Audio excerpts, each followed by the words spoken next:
If you don't have the YouTube hype feature available to you because you're a new YouTuber and you have less than 500 subscribers or you're not monetized yet, don't worry about it. You're not missing much. In this video, I'm going to be sharing with you what the YouTube hype feature is, who's eligible, and if you're not eligible, why it's not really that big of a deal. All right, let's get started. If you're new to this channel, my name is Chelle. Thank you so much. And if you're returning, thank you. I really do appreciate it. Okay, let's go ahead and start with who is eligible. You have to be part of the YouTube Partner Program, and you have to have subscribers between 500 to 500,000 in order to be eligible. I do have a video where I explain more about this, and I'll leave it at the end of this video for you to click on. What is hype? A hype feature is new to YouTube, and what it is it's just kind of like a way for your viewers to kind of give you an extra little boost. And when they click hype, it gives you so many points and you go onto this leaderboard. Now, that's pretty much the gist of it. Why is it not that great?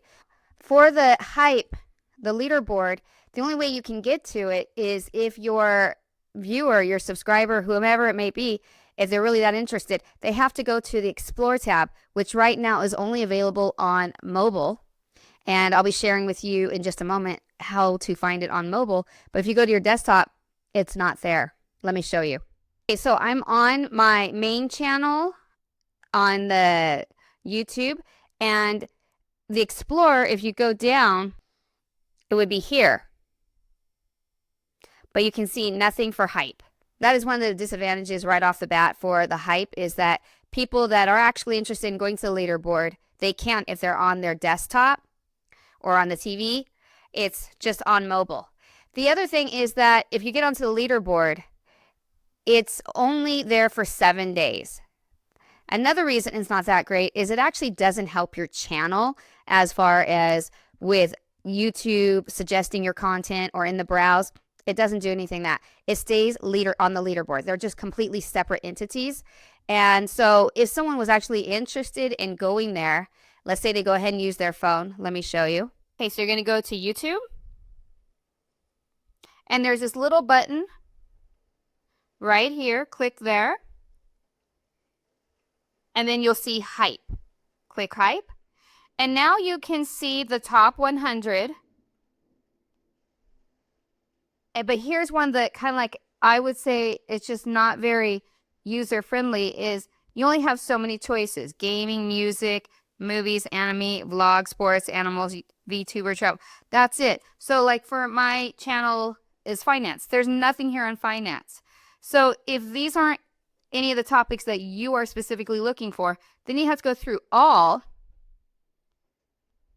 and go through a bunch. And that's the only time people will actually see it on the leaderboard, is here. So you can see, this is why I'm just like, I don't think it's that worth it that much. You know, this is it. This is what you get for hype. All right, let's go ahead and continue on. Okay, now you'll see that on the YouTube, on the mobile phone for hype, if I'm interested in looking at a certain topic, there isn't a way to actually type in that topic. So I am limited to certain ones, and if I'm not interested, then I have to look at all, and then I listen and looking at all of them. So that's why the hype is more of just a vanity metric, I guess. I haven't seen it yet, but people that are on the leadership board, they get some kind of little badge or something like that. And if you have hyped up videos, you could go and see where they're at on the leaderboard. I think if they make it. Not everybody that you hype, you have to have so many points. Still not totally clear on that. My point in this video is to show you that if you're like me and we don't have it yet, it's not that big of a deal. Now, what's actually more important than the hype feature is just continuing to post your videos with good thumbnails, titles, topics. Make sure your introduction gets right to the point. That's what the viewers are wanting to see. And that's what's going to help you grow your channel. Now, the hype feature, I'll be honest, if I have it available, I'm hoping people will hype my video. Not that it does much, but again, it's just kind of like, oh, people liked it. That's how I'm going to look at it more.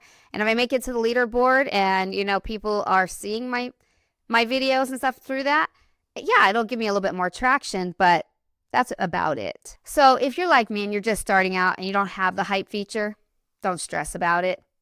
It's not that big of a deal. It's not going to help you grow in your channel. Maybe a little. I have to be honest. Maybe a little bit if someone is that interested in going onto their mobile and looking for the Explore tab, which, to be honest, I've never used. When I want to look up a topic, I just go to the YouTube, the search bar. That's what I do. What about you? Do you actually use the Explore tab? Do you think the hype feature is something that's important? Do you disagree with me? If so, just put it down in the comments. If you did watch this for the entire video, thank you so much. I really do appreciate it. Bye.